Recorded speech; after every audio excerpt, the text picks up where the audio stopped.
inflict defeat on Russia on the battlefield. However, despite the bountiful deliveries of weapons, including long-range weapons, deliveries of intelligence information, targeting, the deployment of mercenaries and instructors, and the effectively the Western direct participation in the conflict with the aim of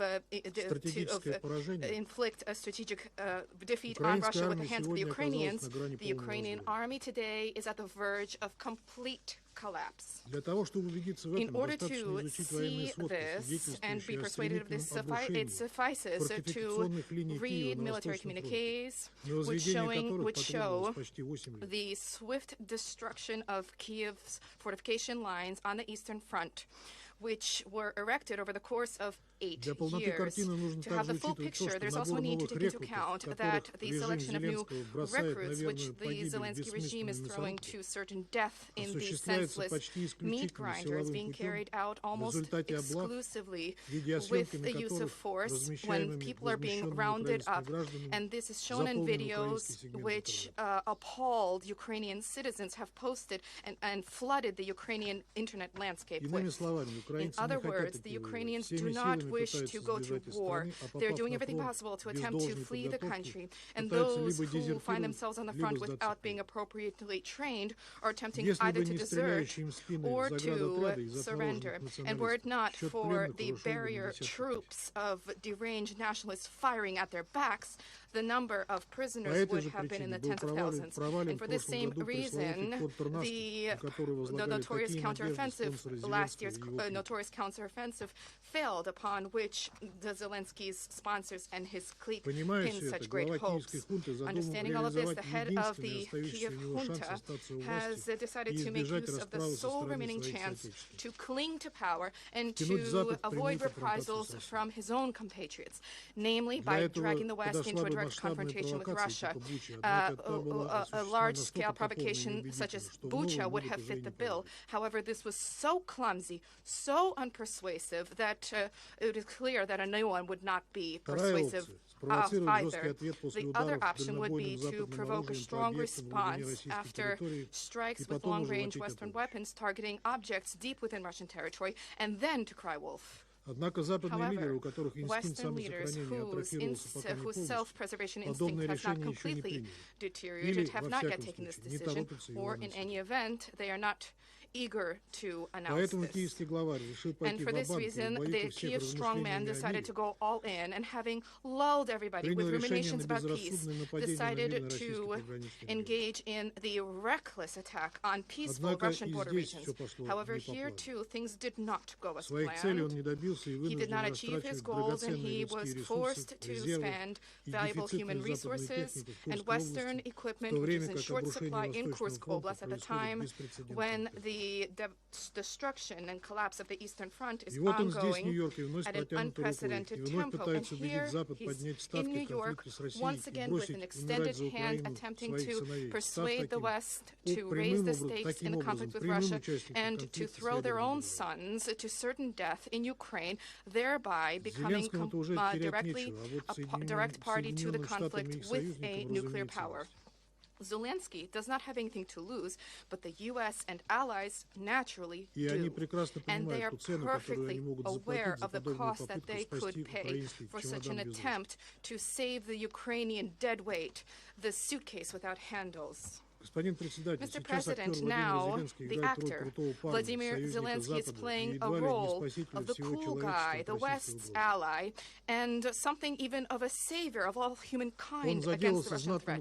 He has close ties with notorious Russophobes and fervent nationalists who imbibed with their mother's milk the ideas of Bandera and other Hitlerite henchmen. However, the character before us far from always played this role. To understand who we are dealing with, let's consider briefly his political persona over the past decade. In the past, before being elected president, and at the initial stage of the leadership of the country, Mr. Zelenskyy was actually quite critical about the coup in 2014. He called for an objective investigation into its dark chapters.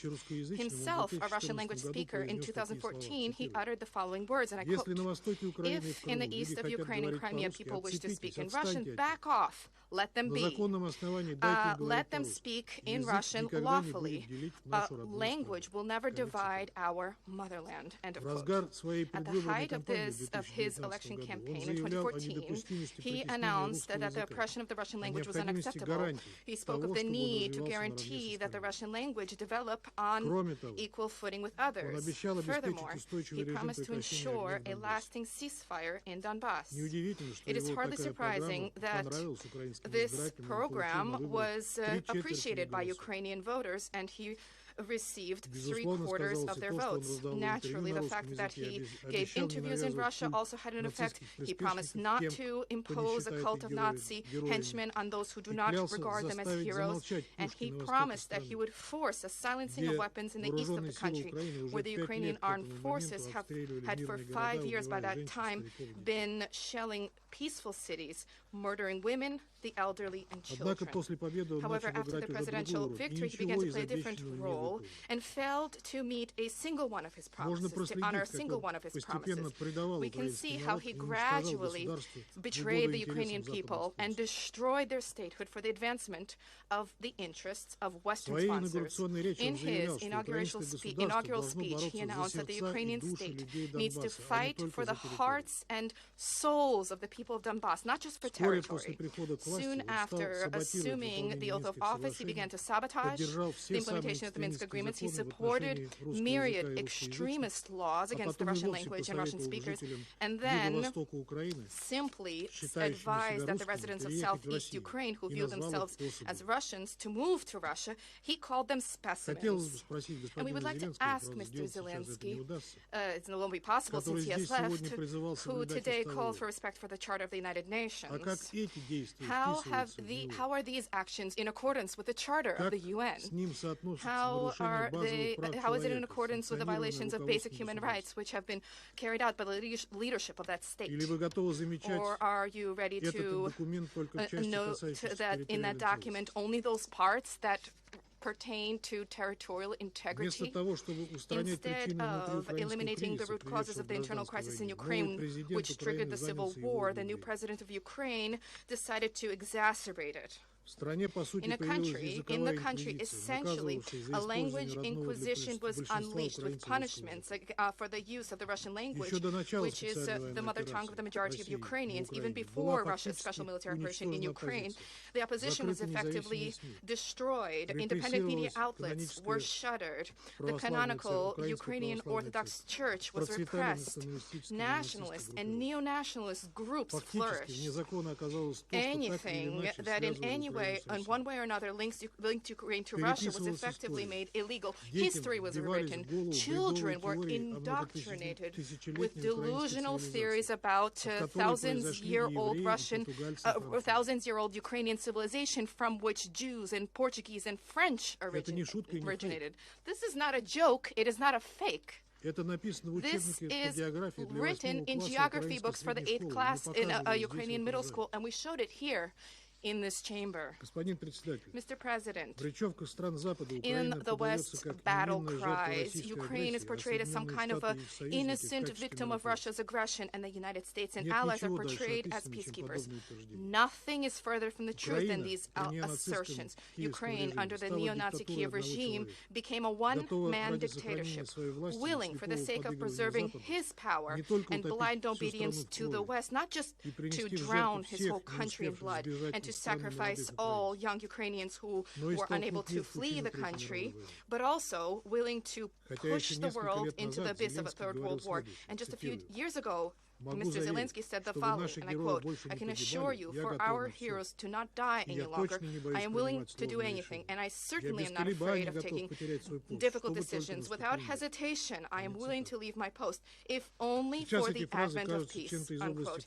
Now these words appear to be from the realm of fantasy. That is how irrelevant they have become. Given the dismally low levels of support for him from his population, he has an animal fear of being stripped of power because he understands that he will be held accountable for all the crimes which he perpetrated during his presidency.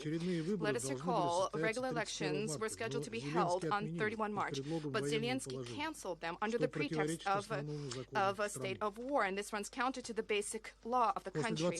After 20 May this year, when the presidential powers should have, according to the Constitution, been transferred to the Speaker of the Upper Rada, the head of the Kiev junta, transformed into a conventional usurper transfer of power. On the 28th of August, the authorities of the 9th session of the Rada expired, incidentally. In the 5 years of his presidential term, he brought the country entrusted to him to an abyss, having sold off Ukraine to Western corporations, having destroyed its economy, and having plunged it into a horrific demographic crisis. President Biden today at the General Assembly spoke about the need to save the Ukrainian nation. The Ukrainian nation is not threatened with anything. We are not fighting against it.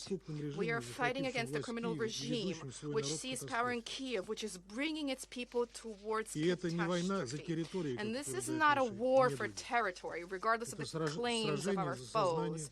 This is a struggle for acknowledgement and people's rights. Mr. President, a just and lasting resolution to the Ukrainian crisis is only possible if the root causes are eradicated.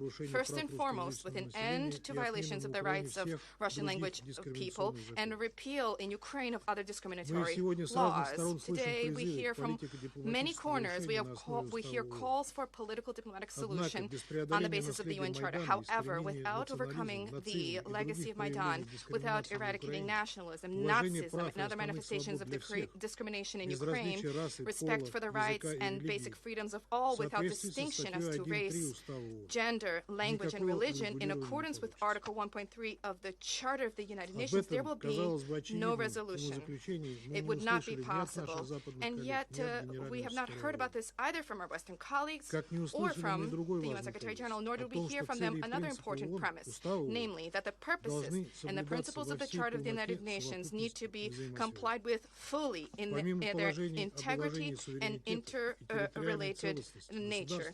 Beyond provisions about respect for sovereignty and territorial integrity of states, there's also the principle there of self-determination of peoples, and this under no circumstances can be overlooked, nor should the responsibility of states for all of its citizens, the citizens of their state, be overlooked either. We hope that the Kiev regime will not be able to completely destroy their country and their people, which they are close to doing, nor push the world into the abyss of nuclear catastrophe. For that, they should embrace realistic parameters for a long-term resolution to the Ukrainian crisis rather than falling back on unrealistic ultimatums, victory plans, and so on. The cost, the price for such criminal, flippant arrogance is paid by ordinary Ukrainians whose resistance to the high-handed Ukrainian Kiev clique is visibly growing. The Russian Federation was always ready to live in peace and good neighborly relations with Ukraine until it was shaped into aggressive, Russophobic, neo-Nazi wasp's nest, threatening our security, and before the design of plans to drag it into a militaristic, the militaristic NATO bloc. We always respect Ukrainians. These are brotherly people with whom we are tied with unbreakable historic ties. Millions of them found shelter in Russia. If the Western camp does not abandon this, does not excise this cancerous tumor of the current Kiev regime peacefully, if Washington and satellites geopolitical economic considerations do not continue to supersede the salvation of the country, we will continue our SMO until its objectives are met militarily, and there is no other way towards peace. Thank you for your attention. I thank the representative of the Russian Federation for their statement. Before continuing, please let me read this time limit reminder. This meeting needs to conclude by 6 p.m. I would like to remind all the speakers that there is a time limit of 3 minutes in place to be able to conclude the meeting within the allotted time frame. You may send your full statement for publication as an official Security Council document with a letter addressed to the President. And now I give the floor to His Excellency, Mr. Gitanas Nausėda, President of the Republic of Lithuania. Your Excellency, Prime Minister of the Republic of Slovenia, Excellencies, ladies and gentlemen, I have the honor to speak on behalf of the 3 Baltic countries, Estonia, Latvia, and my own country, Lithuania. We came here to discuss maintaining peace and security of Ukraine.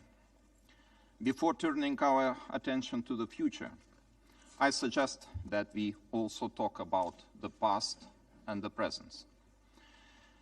Ukraine had been perfectly secure from external threats before the security was snatched away. Before the illegal occupation of Crimea, before the invasion into Donbass, before the whole-scale war of aggression in 2022. Right now, Ukraine has neither peace nor security. And it is Russia, a permanent member of the United Nations Security Council, that is directly responsible for putting not only European, but global peace and security under threat. Let me remind you that this great organization was created to prevent both wars of aggression and war crimes. The peoples of the United Nations determined to save succeeding generations from the scourge of war. That is how the United Nations Charter begins. And we continue to fulfill that promise to this very day. It is truly the shame that Russia is still able to hide behind the veto power and actively uses this power to cover crimes of its partners. Each and every person in this room knows about Kremlin's many crimes. I won't repeat the whole list now. What the Baltic states demand is accountability. The whole political and military leadership of Russia must be held accountable, as well as their major accomplices. Special international tribunal for the crime of aggression against Ukraine must be established. War criminals must be arrested under ICC arrest warrants by the countries that have ratified the Rome Statute. The Baltic states acknowledge that there will be no true accountability without Ukraine's decisive victory. Peace can only be achieved through the full restoration of Ukraine's territory within its internationally recognized borders. Security can only be guaranteed by Russia's acknowledgement that it will never prevail over the brave Ukrainian people. Therefore, it is the duty of the international community to support Ukraine for as long as it takes, until its final victory. Thank you so much. I thank His Excellency President Nauseda for his statement. And now I give the floor to Her Excellency Ms. Luminița Teodora Odobescu, Minister for Foreign Affairs of Romania. Thank you. Mr. President, Russia's aggression against Ukraine undermines with every passing day the effective and rules-based multilateralism with UN at its core.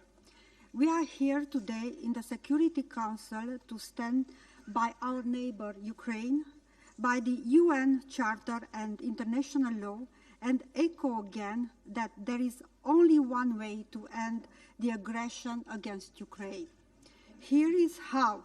Russia must abide the rules of international law.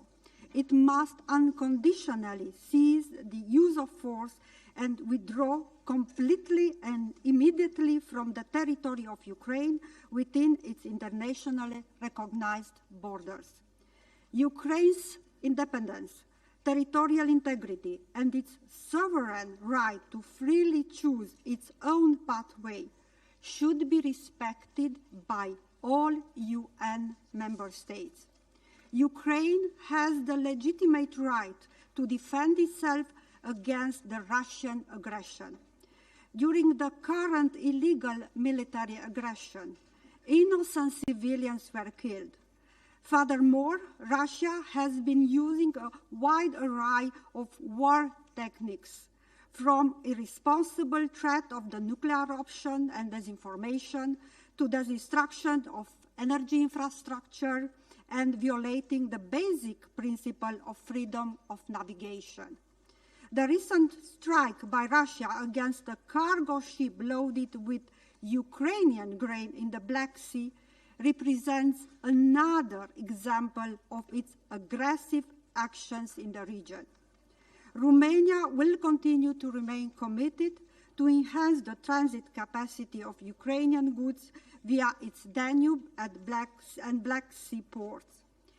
In these grave circumstances, we have to make sure that justice is being served and accountability is duly pursued for all crimes committed against Ukraine, including the crime of aggression. The ongoing war is severely affecting the security of the wider Black Sea area, challenging the resilience of the neighboring states. We recall that Republic of Moldova's stability is critical for the entire region. Mr. President, peace in Ukraine cannot be restored by inaction. Romania tirelessly advocates for a comprehensive, just, and lasting peace in Ukraine in line with the UN Charter. Romania fully supports the peace formula of President Zelenskyy. One principle is crystal clear. Legally and morally, Ukraine alone has the political and moral legitimacy to decide if, when, and on what terms it wants to engage with the Russian Federation. What we wish for is simple and only natural: peace for the people of Ukraine and fully fledged respect for the UN Charter and the international law. This should be our joint objective and responsibility. Thank you. I thank Her Excellency Ms. Podobescu for her statement.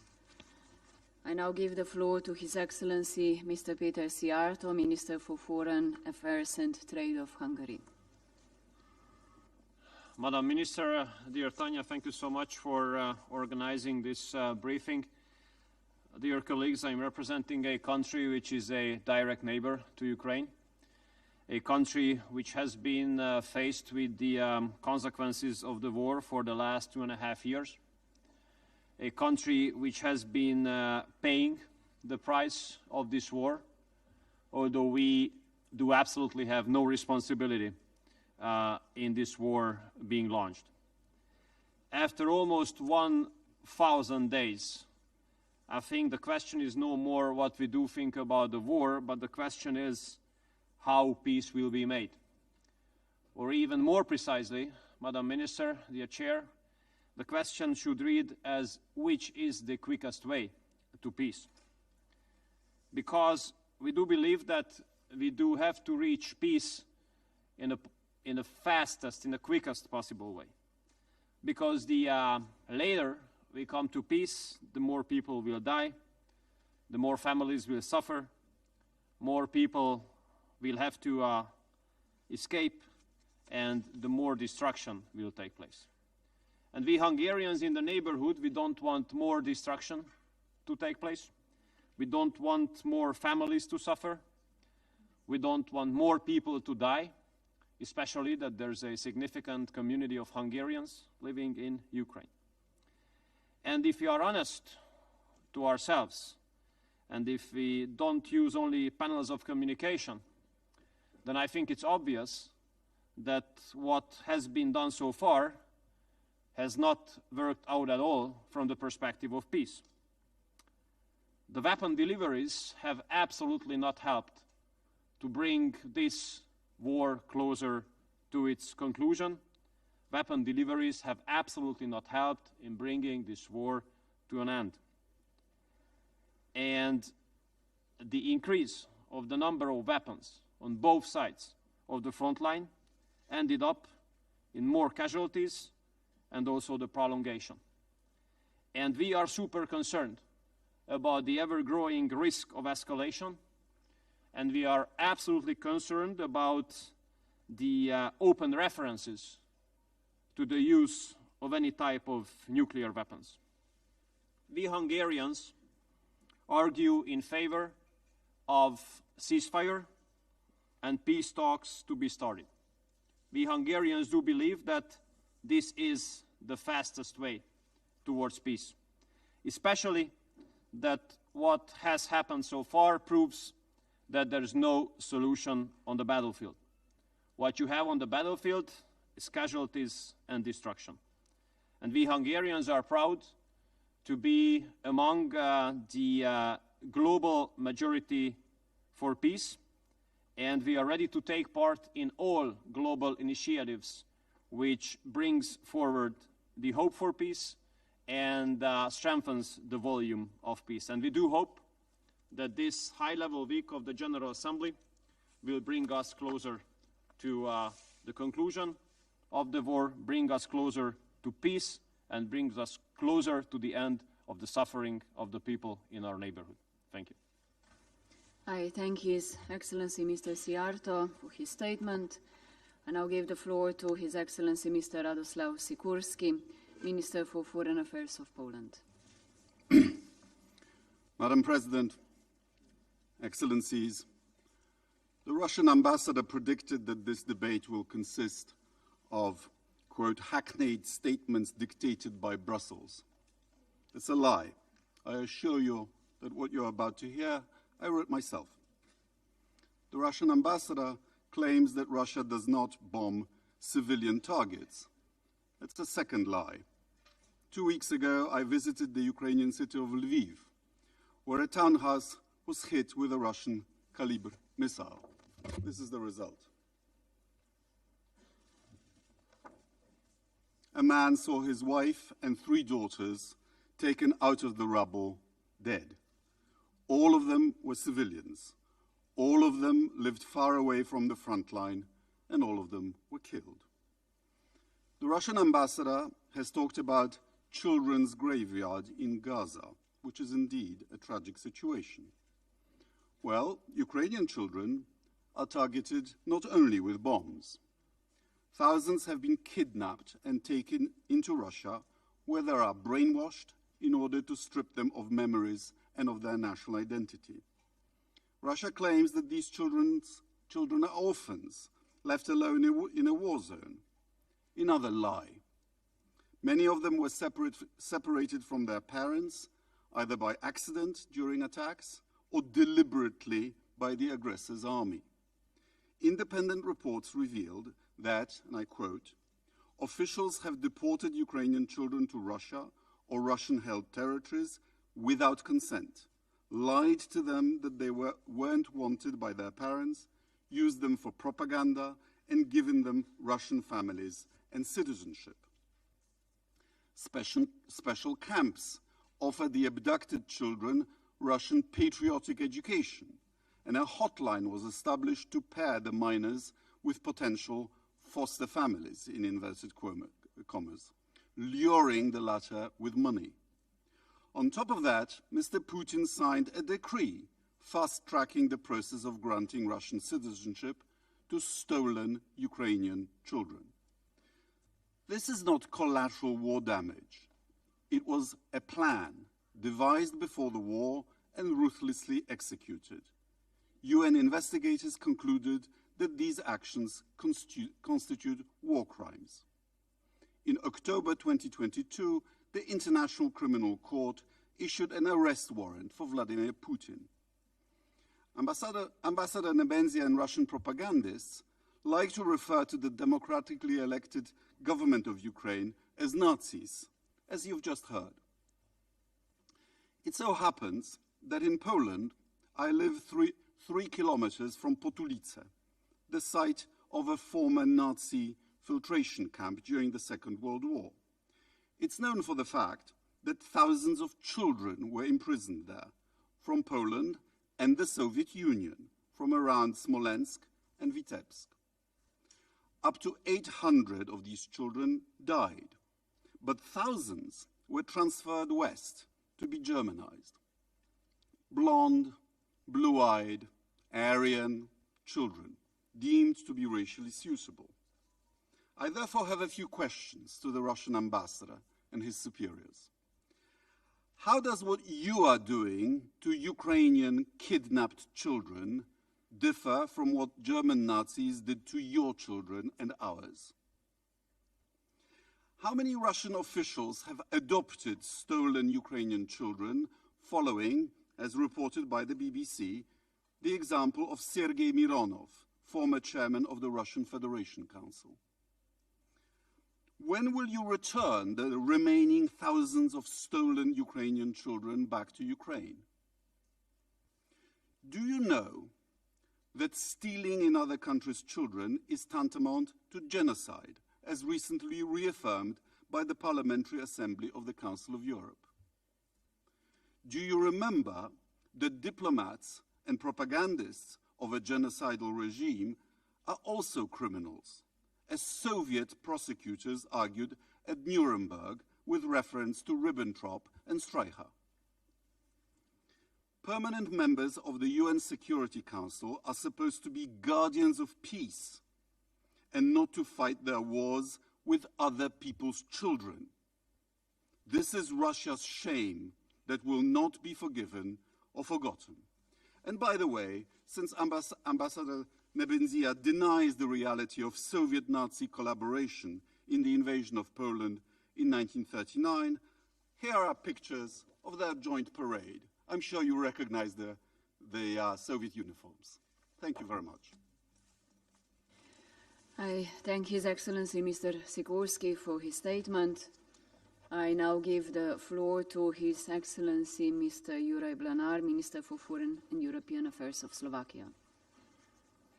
Thank you, Madam President, Excellencies, dear colleagues. I would like to thank you for the opportunity to take the floor as a direct neighbor of Ukraine and deliver the key message on behalf of Slovakia. Now I would like to focus on 3 points. Firstly, to reiterate our principal position. Slovakia supports the sovereignty, independence and territorial integrity of Ukraine within its international recognized border as a matter of principle. Borders must be respected and cannot be changed by force. The sovereignty of all must be respected. These are key provisions of the UN Charter, essential for the global stability and predictability of international relations.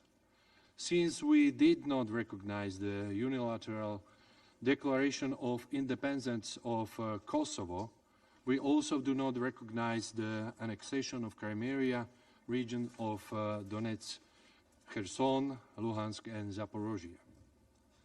Secondly, on continued peace efforts. More than 2.5 years since the invasion, we have no firm commitment from global powers to the peace process.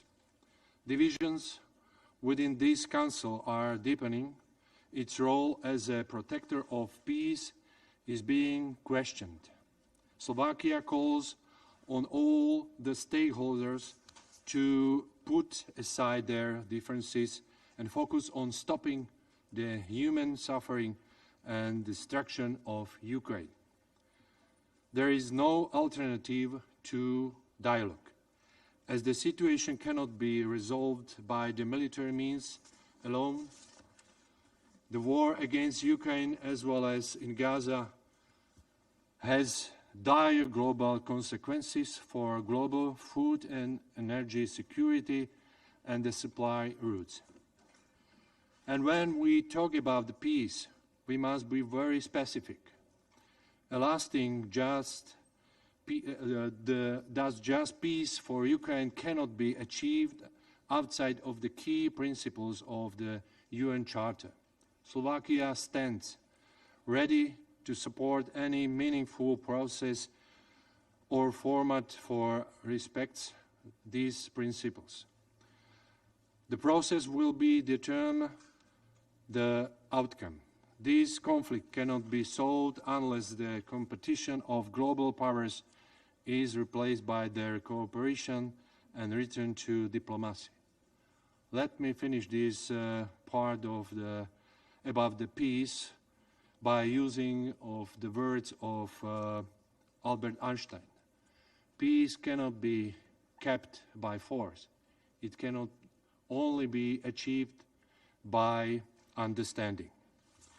Thirdly, the future of Ukraine is in the European Union. My government supports a peaceful, independent, sovereign, democratic and prosperous Ukraine with a stable, internationally recognized borders and firmly advancing on its reform path towards future European Union membership. Yesterday, I spoke at the G7+ meeting about the continued support for Ukraine ahead of upcoming winter. We keep providing emergency volumes of electricity, gas and diesel fuel to minimize power and heat outages in Ukraine. People are our primary concern. To this end, the third joint meeting of the governments of Slovakia and Ukraine, Slovak and Ukraine governments will soon take place with the aim of speeding up the implementation of the roadmap signed by our prime ministers earlier this year, focusing on strategic infrastructure and connectivity.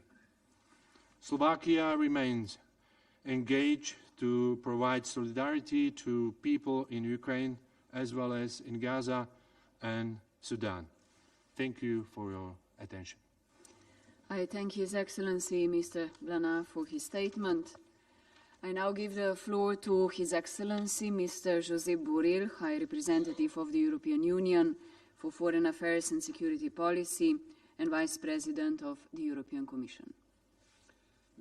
Mr. President, distinguished members of the Council, we meet today as a permanent member of this Council. Russia continues carrying a brutal, unjustified and unprovoked war of aggression against Ukraine.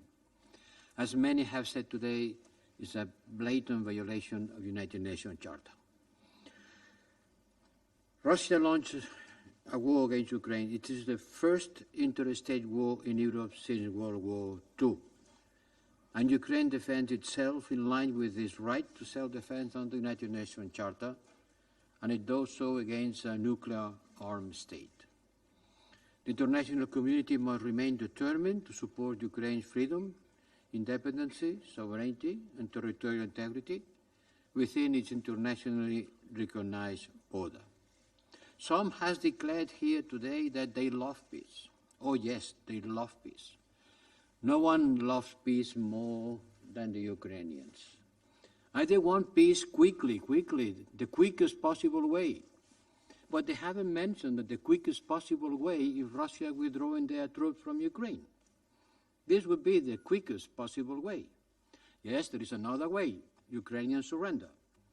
But we don't want this kind of ending the war.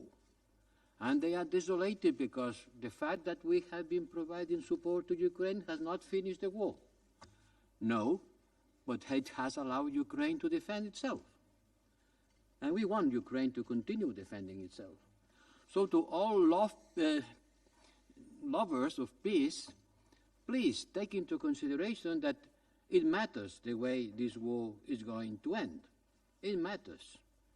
And one way of ending this war, which is Ukrainian surrender in front of the violation of their territorial integrity, will be a good example for the perpetrator of this violation to start again and again.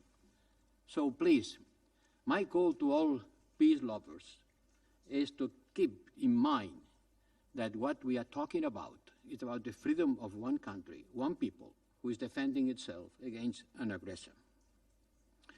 United Nations reports are unequivocal. The deliberate destruction of civilian homes and infrastructures, depriving the civilian population of services necessary for its survival, particularly when the winter season starts and 2/3 of electricity production capacity of the country has been destroyed. The recent transfer of short-range ballistic missiles by Iran to Russia, and in doing also with North Korea, is becoming an enabler of Russian aggression. And this represents a substantive material escalation and a direct threat to European security. These weapons will be likely used against Ukrainian civilians, adding another layer of suffering and destruction of this war. The European Union remains unwavering in its support for Ukraine and to a just and lasting peace, yes, because we want peace. We too want peace, but based on international law and the United Nations Charter, and do more than 110 partners who supported the summit joint communique of this last meeting on a peace framework, supporting again sovereignty, independence, and territorial integrity of an aggressor country. At the end of the day, it's up to Ukraine, and only to Ukraine, to define the terms in which they want this war eventually end. And we need to pay more attention at the constant violations of the embargo against Russia. We need to be concerned by the circumvention of sanctions, that these, yes, are making the war longer. And we have to reinforce the legitimacy of our support to Ukraine by being consistent with our values and applying these values everywhere. This is the best way of supporting Ukraine. Consistency is of the essence. In a world that is becoming less multilateral and more transactional. And in order to prevent this slide toward more transactions and less norms, we need to work very hard. This is the best way to support Ukraine for a peace, a just peace, that makes the aggressor to fail. Thank you. I thank His Excellency Mr. Borrell for his statement. I now give the floor to Her Excellency Ms. Annalena Baerbock, Federal Minister for Foreign Affairs of Germany. Thank you very much, Excellencies, colleagues, dear Madam President. 943 days ago, Russia launched its full-scale aggression against Ukraine. 943 days of suffering. 943 days of women being raped in Bucha, of tortured people in eastern Ukraine, and of children being deported. And as we have heard here today, there's no denying of that. Children being deported from their homes, as my Polish colleague has outlined. We heard here the Russian ambassador that he didn't even say this is not true. He said it's better for the children. There's an estimation that more than 20,000 children have been deported. Imagine these were your children, and you hear here in the Security Council that this is for the better good of your child, being stolen from you as a mother or a father. I had the chance to speak one of the very, very few teenager girls who could be returned. She was telling me in tears, please promise me one thing. You won't stop, you won't stay silent until all the other girls, all the other boys, the little children have been returned. And this is our promise we gave. We as European neighbors, we as Germans, my country, what we heard here from our Polish friends, who were responsible for the worst crime on the European continent, who are lucky to live in peace again, my generation to live in peace again, because others were there for us, other European friends and partners, that my country could live in peace, be unified in the middle of Europe. And this is also my plea to those where I totally understand, who ask us, can you please stop this? Maybe it would help if you do not support Ukraine in self-defense. Maybe we should just ignore what's happening. We cannot do that, because my country pledged that we always stand up for the principles of this united nation. And we won't rest until these children are being back to their families. And yes, the Russian Federation, the ambassador who always leaves after he has spoken here, I've experienced that a couple of times, you can fool yourself. The strongest man of your country can hide behind teenager girls who he kidnapped. But you cannot fool the world. I mean, we don't have to go through all the 943 days of all the atrocities. We can all just remember what happened on Sunday here in New York. Russia wanted to prevent us from a real breakthrough for the UN.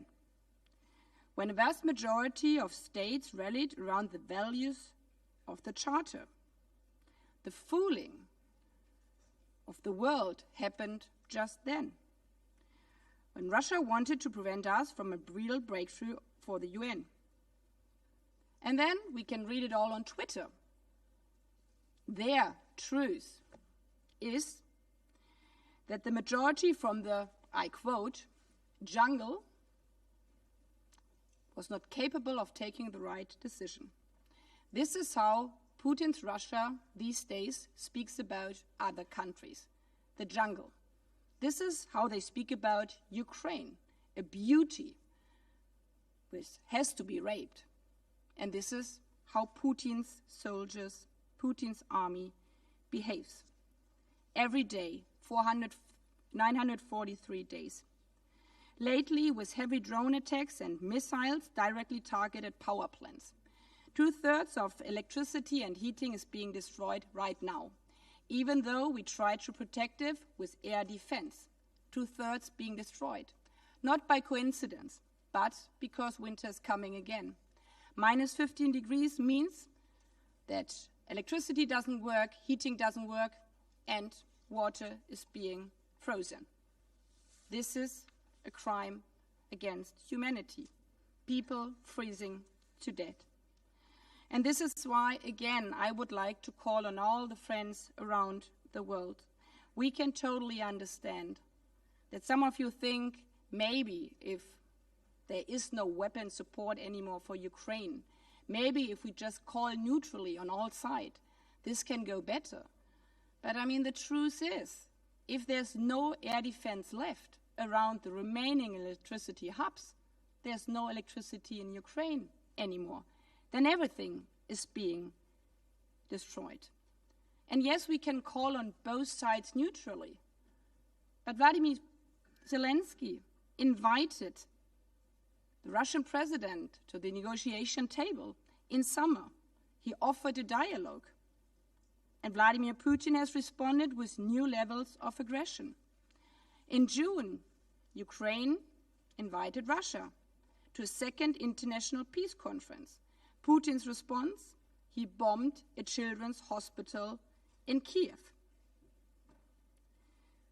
And this is why we believe we have to send further air defense to protect children's hospitals.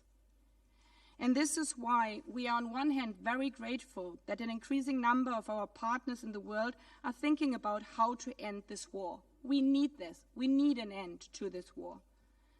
But this cannot mean for us to stand by and watch while there is no end to this war, while Putin hasn't taken the seat at the negotiation table, to just stand by and watch Russia destroying the remaining half of Ukraine.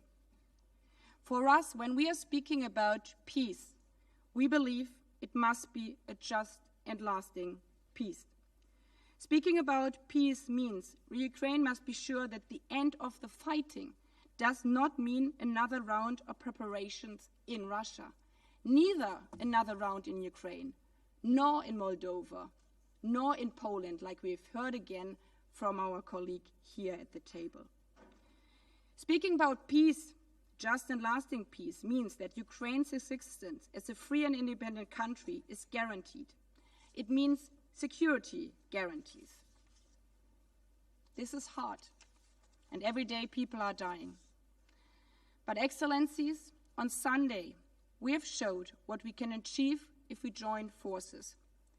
We showed that those who want to destroy our charter will not succeed if we stand together and rally around the charter. Let's rally around the charter also for Ukraine in the same spirit, for just and lasting peace for Ukraine, for Europe and the whole world. Thank you. I thank Her Excellency Ms. Baerbock for her statement. I now give the floor to His Excellency Mr. Lars Løkke Rasmussen, Minister for Foreign Affairs of Denmark. Thank you, Madam President, distinguished members of the Security Council. I have the honor to speak on behalf of the 5 Nordic countries, Finland, Iceland, Norway, Sweden, and my own country, Denmark. First of all, I extend a warm thanks to Slovenia for bringing leaders from across the world together. I also want to thank the Secretary General for his insightful briefing, and to President Zelenskyy for outlining the situation in Ukraine and presenting the peace formula. Madam President, today marks 2 years and 7 months since Russia began its full-scale illegal invasion of Ukraine. This marked a major escalation of Russia's war of aggression against Ukraine, which started back in 2014. And this can, of course, not be tolerated. It must be condemned, and Russia and its representatives must be held accountable. Today, the Nordic countries would like to share 3 messages. Firstly, with its war of aggression, Russia is violating the most basic rules and principles of international law. It is deeply appalling that Russia, a permanent member of the Council, continues to disregard the UN Charter, which is the cornerstone of this institution. The vast destruction and the suffering of the Ukrainian people all stem from Russia's choice to continue its brutal aggression. The Nordic countries will continue to seek full accountability for the crimes committed, ensuring that Russia and its representatives are held to account in a shared responsibility of us all. Secondly, we repeat that Russia's war has grave consequences beyond the European continent.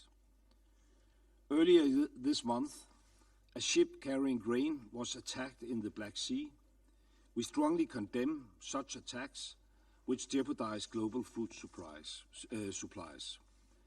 Madam President, it is deeply concerning that Russia's systematic and damaging attacks against Ukraine's critical infrastructure continue. Civilians face immense hardship in Ukraine. Nearly 15 million people are already in need of humanitarian assistance. Russia's intensified attacks affect the lives of millions of people in Ukraine. Across all sectors of life, people lack access to water, electricity and heating, and the winter is fast approaching. Ending this will require strong cross-regional support, and therefore we urge members to support Ukraine in defending its people and rebuilding its infrastructure, to uphold the UN Charter by holding Russia accountable, and to call for a fair and lasting peace. And this brings me to my third and last point. We need a comprehensive, just and sustainable peace based on international law, including the UN Charter. The Nordics firmly support President Zelensky's peace formula, and we encourage all member states to do the same. The Summit on Peace in June reconfirmed the strong support for the UN Charter and laid the foundation for the way forward. Any pathway to peace in Ukraine must be grounded in the UN Charter and its key principles, including Ukraine's sovereignty, independence, and territorial integrity. Our commitment to the UN Charter and support for Ukraine remains resolute. Thank you, Madam President. I thank His Excellency Mr. Rasmussen for his statement. I now give the floor to the representative of Türkiye. Thank you, Madam President. At the beginning, I would like to thank also Secretary General for the comprehensive briefing. As we gather today in the Council, we confront the grim reality of the ongoing war heading towards its 4th year. This conflict inflicted profound suffering on millions in Ukraine and beyond. Unfortunately, since the beginning of the war, each day has taken us further from the peace. After almost 3 years of hostilities, hopes for an end to the conflict is low. Besides, risk of an uncontrolled escalation is still a fact. Escalation poses a threat not only to Europe, but to global stability. International community has so far tried to end the war primarily through coercive measures, but unfortunately these methods have yet to deliver. Whereas the UN Charter mandates peaceful resolutions to disputes, thus we must advocate for a just peace rooted in international law. We must reaffirm again and again our commitment to Ukraine's sovereignty, territorial integrity, and independence. Security Council can bring its influence to bear to encourage the two sides back to the negotiating table. Ultimately, a just peace can only be achieved through direct dialogue and mutual understanding.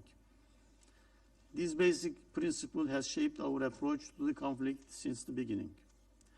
We maintain our position that diplomatic efforts and dialogue should constitute the focus of our endeavors.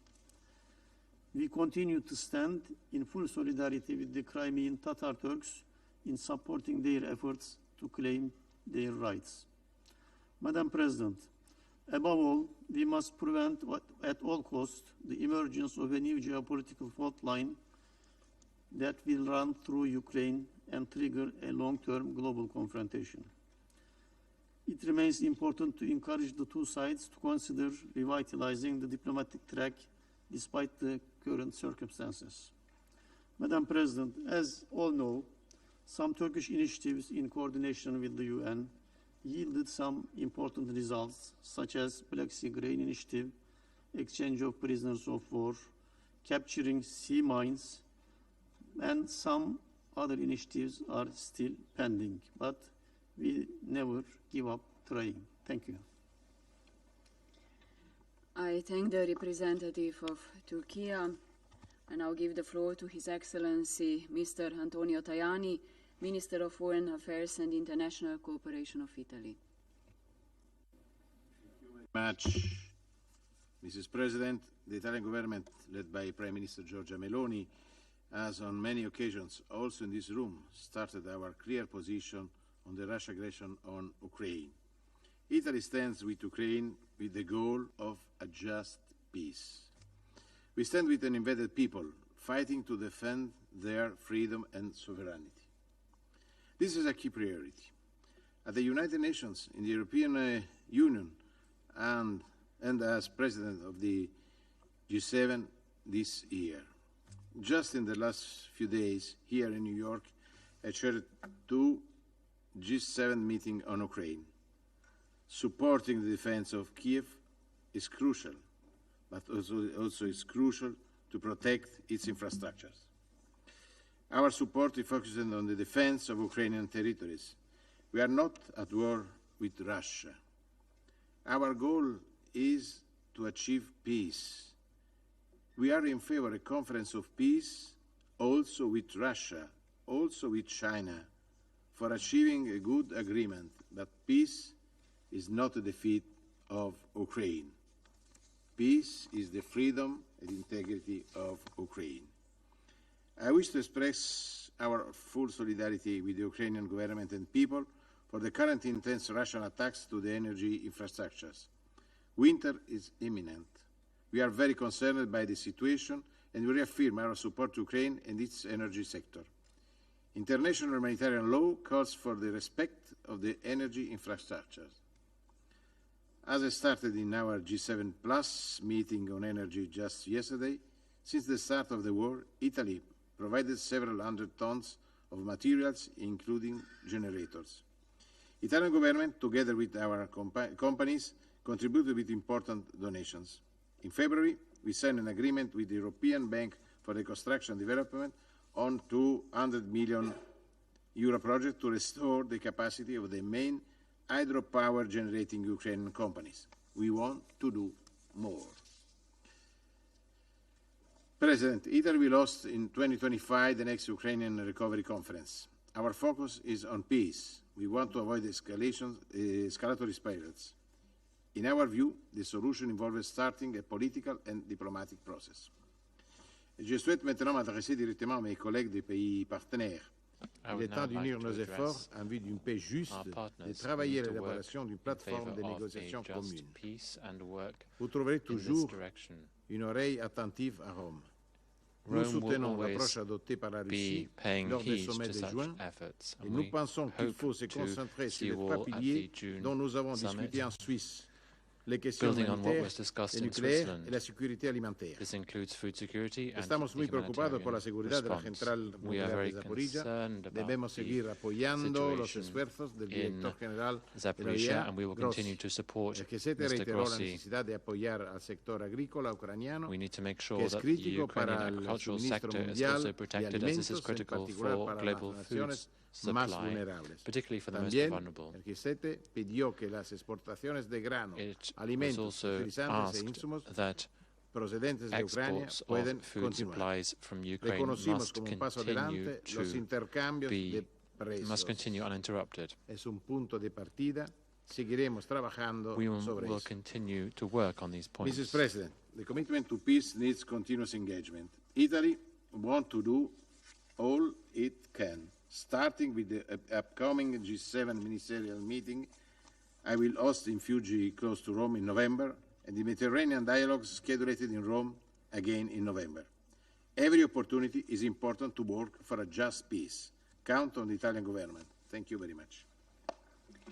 I thank His Excellency Mr. Tajani for his statement. There are no more names inscribed on the list of speakers. The meeting is adjourned.